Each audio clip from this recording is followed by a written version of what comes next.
ফেব্রুয়ারির নরম রোদে নতুন বইয়ের সোঁদা গন্ধ আর আবৃত্তির কণ্ঠে জেগে ওঠে বাঙালির প্রাণ। লাল সবুজের পতাকা হাতে মানুষের ঢল নেমে আসে বাংলা একাডেমির প্রাঙ্গণে। শুরু হয় আমাদের প্রাণের উৎসব অমর একুশে বইমেলা। 1952 সালের 21 ফেব্রুয়ারি মাতৃভাষার মর্যাদা রক্ষায় রাজপথে নামা সালাম, বরকত, রফিক, জব্বার সহ অগণিত শহীদের আত্মত্যাগ থেকেই জন্ম এই মেলার। শোককে শক্তিতে, বেদনাকে প্রেরণায় রূপ দেওয়ার এক অনন্য ইতিহাসের নাম অমর একুশে। জি আলহামদুলিল্লাহ, খুব ভালো। না, বই নেই, নেব। বই মেলা সম্পর্কে অনেক আগে থেকে জানি, কিন্তু কখনো আসা হয়নি, এই প্রথম ফার্স্ট টাইম আসা। বিভিন্ন লেখকদের বই প্রকাশ হয় এখানে।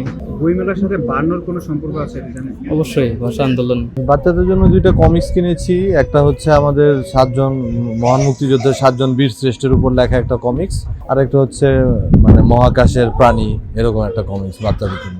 সব ধরনের বই, মানে ওদের বয়স অনুযায়ী যে ধরনের বই প্রযোজ্য সব ধরনের বই আমি ওদেরকে পড়ানোর চেষ্টা করি। মেলার প্রতিটি স্টল যেন ভাষা আন্দোলনের এক একটি প্রহরী। বইয়ের পাতায় পাতায় লুকিয়ে থাকে বাংলা ভাষার সাহস, সৃজনশীলতা আর স্বপ্ন। এখানে শব্দ শুধু অক্ষর নয়, এরা ইতিহাস, এরা পরিচয়, এরা চেতনা। নতুন লেখকের আত্মপ্রকাশ, নতুন ভাবনার উন্মোচন, গবেষণা আর বিশ্লেষণে সময় ও সমাজকে দেখা সবই নতুন লেখকের আত্মপ্রকাশ, নতুন ভাবনার উন্মোচন, গবেষণা আর বিশ্লেষণে সময় ও সমাজকে দেখা সবই বাংলা ভাষার আবরণে, বাংলা মায়ের স্নেহ ছায়ায়।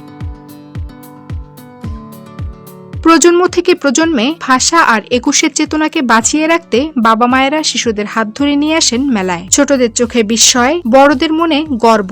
বাংলা আমার অহংকার, বাংলা আমার আত্মমর্যাদা।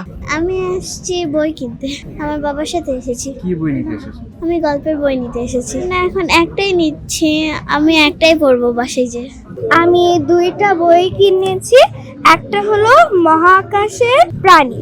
আমার আর আমার বোনের কমিক্স পড়তে খুব ভালো লাগে, তাই এগুলো আমরা কিনেছি। আমি মেলায় এসেছি আমার বাবা আর মায়ের সাথে। অমর একুশে বইমেলা কেবল একটি বইয়ের মেলা নয়, এটি চেতনার দীপশিখা, আত্মপরিচয়ের প্রতীক আর ভালোবাসার অবিনাশী উদযাপন। Campus Times desk.